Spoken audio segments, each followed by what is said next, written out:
오늘은 이 에훗이라는 사사와 삼갈이라는 사사에 관한 얘기를 듣게 됩니다. 이미 익히 아시는 대로 이 사사기의 이 순환적 구조, 왜 다시 하나님께서 그들을 구원할 사사를 세우셔야만 했는가? 그게 관한 얘기죠.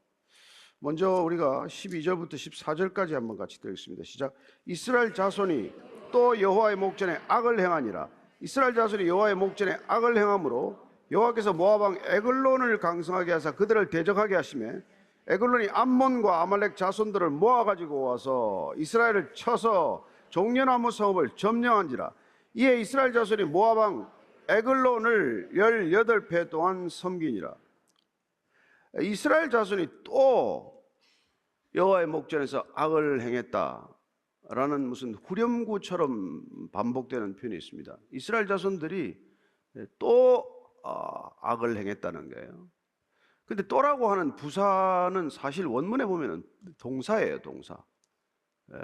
우리는 또라고 번역을 했지만 사실은 늘어나다, 증가하다, 계속되다 이런 뜻이죠. 그러니까 그냥 그대로 원문대로 읽으면 이스라엘 자손들이 악행이 더 늘어나고 또 계속되고 지속됨으로써 이런 일들이 걷잡을 수 없이 번져갔다는 것을 우리에게 알려주고 있는 것입니다. 왜 이스라엘 자손들이 또 이렇게 하나님의 목전에서 악을 행했을까요? 구산 리사다임으로부터 이렇게 오랫동안 8년 동안 고통받는 것들이 얼마나 괴로웠던지 부르짖게 되었다는 거예요. 그래서 하나님께서 그 부르짖음을 들으시고 이스라엘을 구원하시기 위해서 오늘 에훗을 세웠다라고 말합니다. 그런데 이 사람들이 악을 행하는 것과 오늘 하나님께서는 그들이 악을 행했기 때문에 모압 왕 에글론을 강성하게 했다 라고 마치 인과관계가 있는 것처럼, 상관관계가 있는 것처럼 우리에게 알려주고 있다는 것이죠.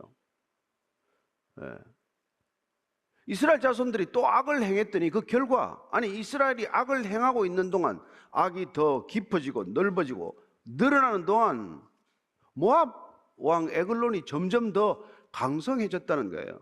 대적이 더 강해졌다는 것입니다.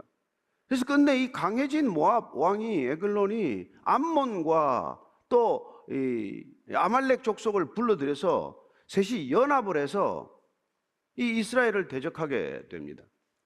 모압이라는 어떤 나라입니까? 또 모압이 연합군을 이루고자 한 암몬과 아말렉은 도대체 어떤 족속입니까?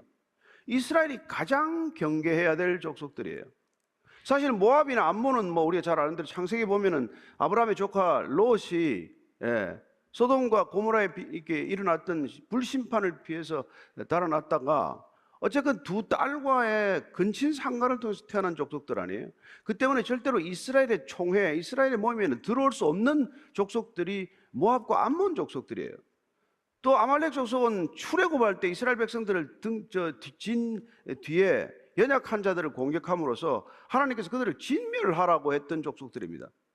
따라서 우리가 모압이나 암몬, 이 아말렉 족속은 영적으로 가장 타락한 족속들이고 도대체 이스라엘 백성들과는 함께 할 수 없는 백성들인데 이 백성들이 점점 더 강해졌다는 거예요. 더 담대해졌다는 것입니다. 참 답답하게도 이 족속들이 이제 이스라엘을 쳐서 종려나무 성읍을 점령하게 되었습니다. 종려나무 성읍은 그 여리고성의 별명이에요. 여리고성을 쳐서 함락이 됐다는 것입니다. 여리고성은 어떤 성인가요? 이스라엘이 가나안 땅을 정벌하는데 상징적인 도시예요. 여리고가 성읍이 무너짐으로써 이스라엘 백성들이 가나안 땅으로 진군에 들어오지 않습니까? 따라서 여리고 성이 함락되었다, 다시 빼앗겼다는 것은 이스라엘 백성들이 가나안 땅을 정복했음에도 불구하고 그 정복이 이제 다시 되뺏김으로써 무위에 그치고 말았다는 뜻이죠. 일껏 그토록 큰 공을 들였음에도 불구하고 열매 없는 인생이 된 것과 마찬가지예요. 그동안 하나님께서 영광을 보게 하셨으나 이제는 그 영광이 순식간에 사라지고 말았다는 뜻이죠. 지금까지 잘 하는 것 중요합니다. 그러나 열매를 지켜내는 것 더 중요하지 않습니까? 그럼에도 불구하고 여리고 성을 빼앗겼다는 것은 이스라엘이 가나안을 정벌하게 된 그 근본 동기나 목적이 훼손되고 말았다는 거예요. 흔적도 없이 사라지는 거나 마찬가지죠. 두 번째로 중요한 것은 이 여리고성은 이 가나안 땅에서 가장 부유하고 풍요로운 땅이에요. 혹시 그곳을 가보면 알겠지만 그 바로 여리고성 앞으로 가면 사해가 있고, 어쨌건 이 가나안 땅으로 들어오기 위해서는, 지금도 이스라엘의 중심부로 들어가기 위해서는 이 여리고성을 지나가야 합니다. 보면은 그 근처에 가면 지금도 종려나무가 어마어마하게 많이 심겨져 있어요. 대추야자 나무라고도 하죠. 네. 그래서 여러분들이 중동 지방에서 사오는 대추나무의 열매, 뭐 과자, 통 이런 거 대부분 여기서 생산하고 가장 품질이 좋은 것들이 여기서 생산이 돼요. 그래서 어떻게 보면 팔레스타인 땅의 부유와 풍요의 상징이기도 한 이 종려나무 성읍, 이 여리고 성을 다시 빼앗겠다. 이거는 그동안 이스라엘 백성들이 가나안 땅에 들어와서 그토록 추구하던 번영과 풍요의 상징인 오히려 여리고를 빼앗기고 말았다는 거예요. 왜? 그들이 부요함과 풍요를 추구했더니, 쉽게 말씀드리면 잘 살려고 하다가 쪽박을 찬 결과예요. 이게 여러분 기억해야 될 신앙인의 원리라는 것입니다.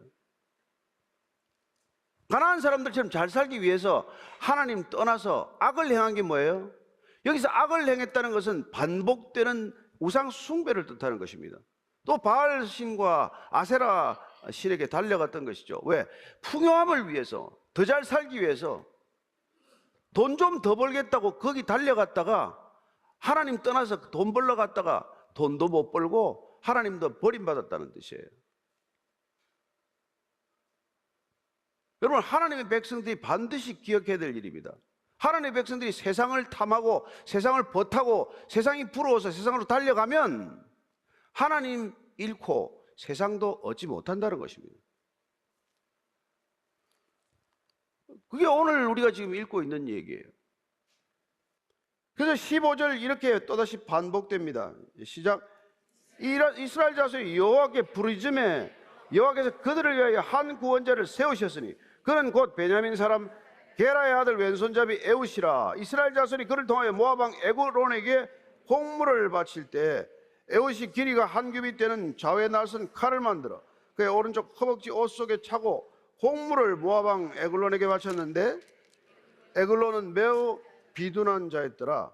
이스라엘 자손이 여호와께 부르짖는다고 되어 있습니다. 부르짖으니까 여호와께서 그들을 위하여 한 구원자를 세우셨다. 이 여러분 15절 말씀은 9절 말씀을 그대로 반복한 것입니다.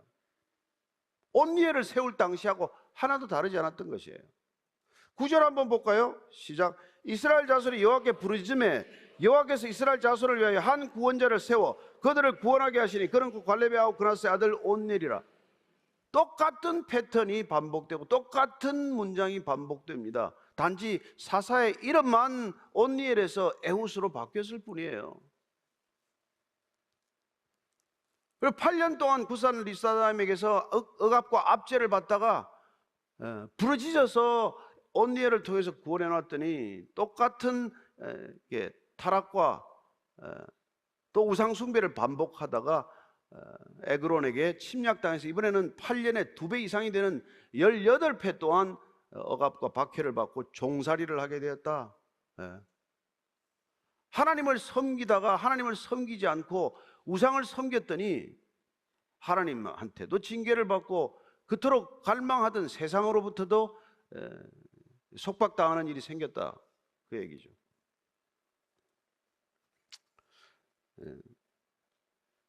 그래서 구원하기 위해서 세운 사사는 누굽니까? 에옷이라는 어떤 사람이에요? 에옷에 대한 정보는 지극히 제한되어 있죠.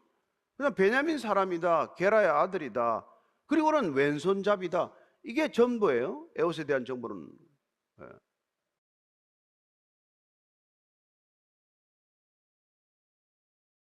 근데 여기 이제 왼손잡이라고 번역이 되어 있지만 사실은 뭐 이렇게 원문을 보면 왼손잡이가 아니라 오른손에 장애가 있는 사람이라고 되어 있어요. 근데 왼손잡이를 주로 그렇게 불렀기 때문에 이 사람이 뭐 오른손보다 왼손을 능숙하게 쓰는 일반적인 왼손잡이인지 아니면 오른손이 불구가 되어서 완전히 왼손만 쓰는 왼손잡이인지는 확실히 알 수는 없죠. 그러나 여러 가지 앞으로 우리가 전개되는 상황을 보면 이 사람은 단순히 그냥 왼손을 더 잘 쓰는 왼손잡이가 아니라 근데 나중에 우리가 사사기 20장에 가면은 베냐민 지파에는 특별히 왼손잡이가 많아서 700명의 능숙한 왼손잡이가 있었다고 하기 때문에 이 사람도 그런 사람의 하나인가 이렇게 해석할 수도 있지만 문맥상 보면 이 사람은 오른손을 전혀 못 쓰는 사람일 가능성이 높다. 그래서 오히려 공물을 바치는 사람의 대표로 뽑혔고 가서 에글론 왕을 살해하는데 그 임무를 다 마치기가 수월했던 사람으로 보이죠. 어쨌건 오른쪽에 장애가 있는 사람, 그런 사람을 사사로 세우셨다는 것입니다. 인간의 눈으로 보면 그런 사람이 지도자가 될 수는 없는 일이죠. 인간들이 세운다면 그런 장애가 있는 사람을 그렇게 지도자로 뽑겠습니까? 그러니까 하나님이 쓴 사람은 다르다는 거예요. 그래서 이 왼손잡이라고 하는 건 특별히 오늘 이렇게 부각되어서 우리가 봐야 될, 눈여겨봐야 될 한 단어란 말이죠. 그는 오른손을 쓰지 못하는 왼손잡이임에도 불구하고 그 당시에 여러분 이스라엘 땅에서는 이 오른손을 못 쓴다는 건 결정적인 거예요. 왜냐하면 모든 중요한 일은 다 오른손으로 해야 되는 거거든요. 왼손은 부차적인 일, 조금 하급된 일, 모자라는 일들은 왼손에 맡기지만 대부분은 오른손이 권위의 상징이고 오른손이 모든 능력의 상징이기 때문에 오른손이 못 쓴다는 건 아무 능력이 없다는 것과 마찬가지란 말이에요. 그런 에웃을 쓰셨다는 거예요. 세우셨다는 것입니다. 그래서 에웃이 왼손잡이니까 칼을 못 쓰니까 오른손을 이런 사람이 왔으니 뭐 의심을 별로 안 했겠죠. 그리고 그는 왼손을 가지고 칼을 뽑아 쓸 수 있도록 한 규빗 되는 한 40cm, 45cm 칼을 양날을 갈아서 준비를 철저히 했겠죠. 그래서 어디다가 칼을 숨겨지겠습니까? 왼손에서 칼을 뽑으려면 오른쪽 허벅지 안쪽에 칼을 숨기는 것이 가장 적절한 장소고 거기 숨겨서 이제 들어갔다가 곡물을 다 바쳤습니다. 곡물 다 바치고 나서 그는 일단 철수를 해요. 그래서 곡물을 같이 데리고 가지고 들어온 모든 일행은 돌려보내고 혼자서 거사하기로 결정합니다. 아무도 없이 말이죠. 그래서 때로 하나님께서는 하나님의 일을 혼자서 감당케 할 때가 있어요. 동역할 때도 있지만 그러나 또 혼자서 그 일을 감당해야 할 때가 있다는 것이죠. 에글론은 매우 비둔했다고 말합니다. 엄청 뚱뚱했던 모양이죠. 행동이 느렸겠죠. 그리고 몸이 크니까 칼 맞을 면적이 얼마나 넓겠어요. 공을 받은 자들은 다 가고 그리고 자기는 길갈 근처 돌 뜨는 곳에서부터 돌아왔다 되죠. 길갈 근처 돌 뜨는 곳. 길갈이 돌 뜨는 곳이 되었다는 거예요. 길갈 전체가 사실은. 돌 뜨는 곳은 단순히 석재를 채석하거나 석재를 다듬는다는 뜻을 넘어서서 그곳이 다른 목재나 석재나 무슨 이런 철재나 이런 것들로 우상을 만드는 곳이라는 뜻입니다. 원래 뜻이 말이죠. 그러면 여러분 길갈이 우상 만드는 곳이 되었다는 것 또한 이스라엘의 영적 현 주소를 나타내기도 하는 것이죠. 길갈은 이스라엘 백성들이 처음으로 들어와서 그곳에서 할례를 받던 곳입니다. 전쟁을 하기에 앞서서 거룩을 회복하기 위해서 말도 안 되는 짓을 했던 것이죠. 그리고 길갈은 어떤 곳입니까? 요단강에서 건너왔기 때문에 요단강 강 바닥에서 돌 12개를 취해서 하나님께서 요단을 마른 땅처럼 건너게 하신 것을 기억하자고 거기에다가 세웠던 것, 돌을 세웠던 것 아닙니까? 그런 곳이 우상 만드는 곳이 되었다는 거예요.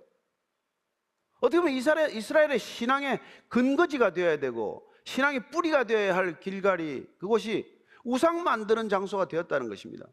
그것도 어떻게 보면 두 가지 의미가 있죠. 어떻게 보면은 모압 왕 에그론이 지난 18년 동안 한 작업이 이 이스라엘의 신앙의 뿌리들을 철저히 다 망가뜨리는 거 아니겠어요? 왜 악한 세력들이 교회부터 장악하려고 하겠습니까? 왜 교회부터 장악을 하려고 하겠어요? 그럼 고대 전쟁은 신들의 전쟁이에요. 그래서 승리한 쪽은 패전한 쪽에 신들을 끌고 와요. 잡아와요. 그때는 우상이 있으면 다 우상 끌고 오는 것이죠. 그래서 신으로부터 복속을 받아내는 것, 신적인 승리를 노래하고 확인하는 것, 그게 그들의 전쟁의 하나의 관습이에요. 우리가 나중에 잘 보면 아시겠지만은 엘리 제사장의 두 아들 홈니와 비나스가 블레셋하고 전쟁할 때 법궤를 가지고 나가잖아요. 그 법궤 함부로 들고 다닐 수 있는 겁니까? 근데 마치 그걸 가면 전쟁에 이길 것처럼 해가지고 가져갔다가 블레셋에서 뺏기고 말잖아요. 그래서 이들이 법궤를 빼앗아가지고 어디 둡니까? 자기들 다곤 신전에 전리품으로 그걸 뒀단 말이죠. 그게 자기들 승리의 표시니까. 결국 돌려주지 않고는 안 될 상황을 맞게 되지만 어쨌건 그들의 전쟁, 고대 전쟁의 관습은 신을 사로잡아 오는 것이야말로 승리의 가장 확실한 표징이라고 생각을 했던 것이고, 어쩌면 에글론은 그 길갈이라고 하는 돌을 다 이스라엘이 요단강을 건너고 쌓았던 돌들을 다 회파할 뿐만 아니라 그곳에 신앙의 근거지가 될 만한 것들은 다 아마 없앴을 거라고 추정할 수가 있죠. 그것을 의도적으로 우상 만드는 아주 그냥 터전으로 만들어 버리는 것이죠. 또 한 가지는 이스라엘 백성들이 이미 길갈에서부터 그런 우상을 만드는 일에 같이 이렇게 말려들므로써 본인들이 모든 우상을 섬기는 그런 타락한 신앙의 현 주소를 가감없이 드러내는, 그냥 고스란히 보여주는 장소가 되고 말았다는 것이죠. 따라서 여리고성이 빼앗겼다든지 길갈이 우상 만드는 채석장처럼 변하고 말았다든지 하는 이런 상징적인 일들을 통해서 이스라엘의 신앙이 얼마나 타락했는지를 알 수 있는 것이죠. 그래서 악인을 들어 쓰시는 하나님의 의도를 우리가 알아야 합니다. 왜 악한 자들이 더 강해지냔 말이에요. 왜 하나님의 자녀들이 더 강해지지 않고 더 담대해지지 않고 악한 자들이 더 강성해지고 더 담대해지냐는 것이죠. 왜 하나님께서 그걸 허락하시는 겁니까? 그게 하박국의 고민 아니었습니까? 하박국이 얼마나 고민이 많았어요. 왜 그럽니까 도대체 하나님? 나중에 한 번 더 읽어보게요. 어쨌건 에웃은 이제 혼자 들어가서 왕에게 내가 할 말이 있다 그래서 왕한테 주의를 물리칩니다. 그리고는 20절부터 23절입니다. 에웃이 그에게로 들어가니 왕은 서늘한 다락방에 홀로 앉아있는 중이라 에웃이 이르되 내가 하나님의 명령을 받들어 왕에게 아뢰 일이 있나이다 하며 왕이 그의 좌석에서 일어나니 에웃이 왼손을 뻗쳐 그의 오른쪽 허벅지 위에서 칼을 빼어 왕의 몸을 찌르매 칼자루도 날을 따라 들어가서 그 끝이 등 뒤까지 나갔고 그 칼을 그의 몸에서 빼내지 아니하였으므로 기름이 칼날에 엉겼더라. 에웃이 현관에 나와서 다락문들을 뒤에서 잠그니라. 이게 아주 그냥 세세하게 묘사를 했기 때문에 우리는 어떻게 암살이 진행되었는지를 한눈에 볼 수가 있죠. 어쨌건 칼로 찔렀더니 칼 끝이 그냥 다 들어갈 정도로 등 뒤로 칼날이 나올 정도로 이렇게 깊이 이제 찌르게 됩니다. 등 뒤같이 나갔다, 이거는 그 원문을 보면은 뜻이 이게 조금 옹기가 좀 그래요. 그래서 다른 성경 이렇게 아람어 성경에 이쪽에 보면은 배설물이 나왔다라고 이렇게 번역을 해놨어요. 워낙 찔렀더니 이제 그런 것들이 나온 것이죠. 어쨌건 칼날이 엉겼는데 에웃은 현관에 나와서 문을 조용히 잠그고 그리고는 이제 현장을 떠나게 됩니다. 그랬더니 24절 25절 에웃이 나간 후에 왕의 신하들이 들어와서 다락문들이 잠겼음을 보고 이르되 왕이 분명히 서늘한 방에서 그의 발을 가리우신다고 그들이 오래 기다려도 왕이 다락문들을 열지 아니하는지라 열쇠를 가지고 열어본 적 그들의 군주가 이미 땅에 엎드러져 죽었더라. 다락문들이 잠겨 있는데 여기 보면은 왕이 분명히 발을 가리운다. 발을 가리운다는 건 이게 그 당시 히브리서 관용적 표현으로 두 가지 뜻이, 하나는 잠들었다, 발을 가리운다, 잠들었다는 뜻도 있고 또 하나는 용변을 본다는 것도 있어요. 얘네 옷이 길지 않습니까? 겉옷이 긴 옷이니까 용변을 볼 때는 이게 겉옷이 발을 덮었기 때문에 용변을 보고 있다 이런 뜻도 있고 잠들었다는 뜻도 있고 둘 다 뜻이 있을 수 있어요. 그러나 어쨌건 아마 신하들은 보면 이렇게 배설물 냄새가 났다면 용변 보고 있구나 이렇게 생각했을 것이고, 그 냄새가 안 났더라도 지금 서늘한 방에서 아마 휴식을 취하고 있나 보다, 그래서 문을 잠그고 있나 보다, 그러고는 오래 기다린 거예요. 왜 안 나오지? 왜 아직도 기침을 하지 않지? 왜 조용하게 잠잠하게 있지? 그래서 이제 기다리다 못해서 문을 이제 따고 들어가 봤더니 이미 이제 시체로 발견이 된 거죠. 어쨌건 에글론은 이렇게 죽음을 맞게 됩니다. 그러면 18년 동안 에글론은 뭐 한 거예요? 이스라엘 백성들을 닥달하고 힘들게 만들고 하나님의 징계를 대신했던, 분명히 하나님의 징계 수단이었던 거 아닙니까? 하나님께서 이스라엘 백성들을 징계하는 징계 도구가 되었지만 이 모압 왕 에글론은 그 도구로서의 역할이 끝날 때 하나님께서는 그를 다시 심판하신다는 것을 다시 얘기해주고 있는 것이죠. 그렇습니다. 누군가를 징계하기 위해서 징계의 도구로 썼다고 하더라도 그것이 악할 경우에 그 징계의 도구로 썼던 것을 다시 징계하심으로 하나님의 공의는 반드시 이루어진다. 이게 우리가 이게 읽어낼 수 있는 뜻 아닙니까? 여러분, 아수르와 바벨론이 분명히 이스라엘을 침략하고 이스라엘을 포로로 끌어가고 말할 수 없는 고난을 겪었지만, 그러나 그 아수르나 바벨론 또한 멸망하고 만다. 이게 우리가 역사에서 배우는 교훈이고 성경이 우리에게 가르쳐주는 결론이에요. 악이 오래 가더라도 너무 그렇게 절망적으로 보지 말아라. 그 악도 하나님께서 반드시 다스리신다. 악이 영원하지 않다. 다만 그 악이 강성한 것은 뭐라고요? 악에 맞서야 할 사람들이 그 역할과 이 소명을 감당하지 못하고 있기 때문에 악이 강성해지는 것뿐이다. 여러분, 세상에 악한 것이 문제가 아니라 교회가 점점 힘을 잃어가는 것이 문제다. 이게 우리가 교회가 가져야 할 시각의 출발점이란 말이에요. 우리 세상에 대해서 비난할 이런 여러 가지 요건들이 있겠지만, 그러나 더 중요한 것은 뭡니까? 그 악을 다스리라고, 악에 맞서라고, 악에 오염되지 말라고, 악과는 구별되라고 세운 교회가 그 악에 물들다든지 악과 타협한다든지 악에 맞서지 못한다든지, 그럴 때 하나님께서는 먼저 징계하는 것은 악한 쪽이 아니라 교회를 먼저 징계한다. 이게 성경이 계속해서 반복적으로 알려주고 있는 사실이라는 것이죠.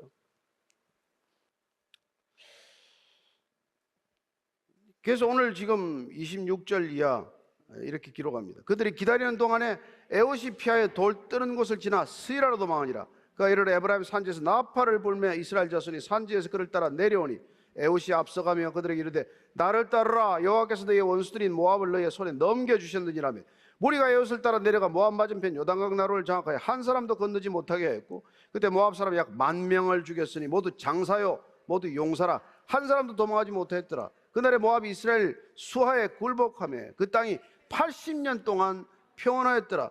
여러분, 이 지금 이스라엘이 이제 나팔을 불었다는 건 뭐예요? 이제 비로소 징지 명령을 낸 거예요. 모이라고 참전을 독려한 나팔 소리가 난 겁니까? 이제 그러면 모이는 게 누구예요?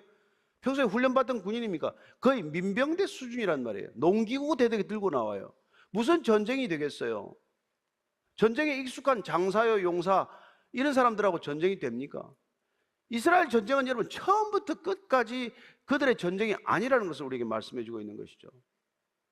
그렇습니다. 이스라엘의 전쟁은 늘 하나님의 전쟁이라는 것을 우리에게 말씀합니다. 아니, 그 사람들이 무슨 애굽 땅을 탈출할 만한 무슨 실력과 능력이 있어요? 광야에서 생존할 만한 어떤 조건이 있습니까?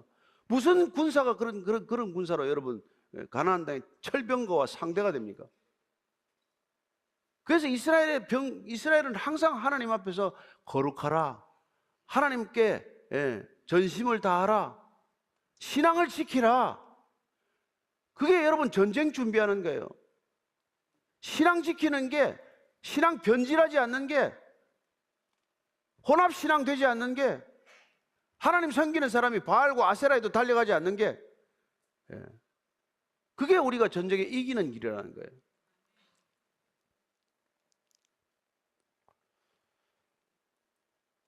그래서 이 사람들이 지금 모압 맞은편 강나루를 장악해서 한 사람도 건너가지 못하게 했대요.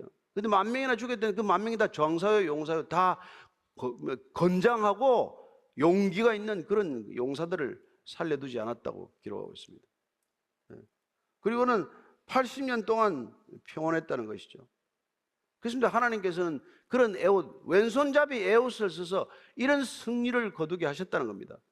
에옷의 승리입니까? 이스라엘 백성들이 잘 싸웠던 것입니까? 하나님께서 그들을 불쌍히 여기셔서 다시 한번 구원의 손길을 베풀어 주셨다. 하나님의 사랑은 그들의 범죄보다도 더 컸다. 그 얘기를 우리에게 해주고 계신 것 아닙니까? 그렇습니다. 어떤 부모의 사랑도 자녀의 죄악보다도 크다는 것을 저희들이 잘 압니다. 자녀를 갖다가 비록 7번씩 70번씩만 용서했겠습니까? 어떤 부모가 3번 용서하고 끝을 냅니까? 어떤 부모가 70번씩 7번 용서하고 끝을 냅니까? 끝까지 용서하고 또 용서하고 이렇게 세우셔서 끝내 그 아들이, 그 자식이, 그 자녀들이 끝내 결혼해서 또 가정을 이루고 자기 자녀를 이루고 가정을 이룰 때까지 사랑해서 세우듯이 하나님께서도 또 저희들을 부르시고 용납하시고 세우셔서 여기까지 있게 하신 줄로 믿습니다. 저와 여러분들이 할 일은 뭡니까? 세상을 의지하지 않는 거예요. 하나님을 의지하는 것입니다. 하나님께 부르짖는 것입니다. 하나님께 달려가는 것입니다. 하나님께 회개하고 달려가는 거예요. 31절 읽고 마칩니다. 에옷 후에는 아나세 아들 삼갈이 있어 소모는 막대기로 블레셋 사람 600명을 죽였고 그도 이스라엘을 구원하였더라. 80년 태평 가운데 또 어떤 위기가 있었던 걸로 추정할 수가 있습니다. 삼갈이라는 사람은 뭐 어느 집한지도 뭐 흔적도 없어요. 그냥 한 줄 딱 나와 있습니다. 소모는 막대기로 블레셋 사람 600명을 죽였다는 거예요. 그래서 어떤 사람은 농부였을 것이다 추정하지만 여러분 600명 한 손으로 싸우려면 탁월한 전사였을 수도 있겠죠. 어떤 일인지는 모르겠지만 그도 또한 하나님께서 세우셔서 위기를 돌파하는데 이런 이름 없는 사람들을 세우셨다는 것입니다. 저는 여러분들이 이 위기 때 하나님께서 이름 없는 저와 여러분들을 쓰셔서 기도하는 용사로 세워주신 것을 감사하게 되기를 바랍니다. 그리고 그런 사람들을 떠서 쓰셔서 나라를 다시 새롭게 하고 이 나라를 새롭게 빚어가실 것을 믿으시기 바랍니다. 근심하지 마십시오. 기도하십시오. 걱정하지 마십시오. 기도의 자리에서 손을 들어 부르짖어 기도하기를 바랍니다. 한 주간 동안 그렇게 기도하지 않으면 이 나라가 거덜날 거예요. 기도하는 저와 여러분 되기를 축원합니다.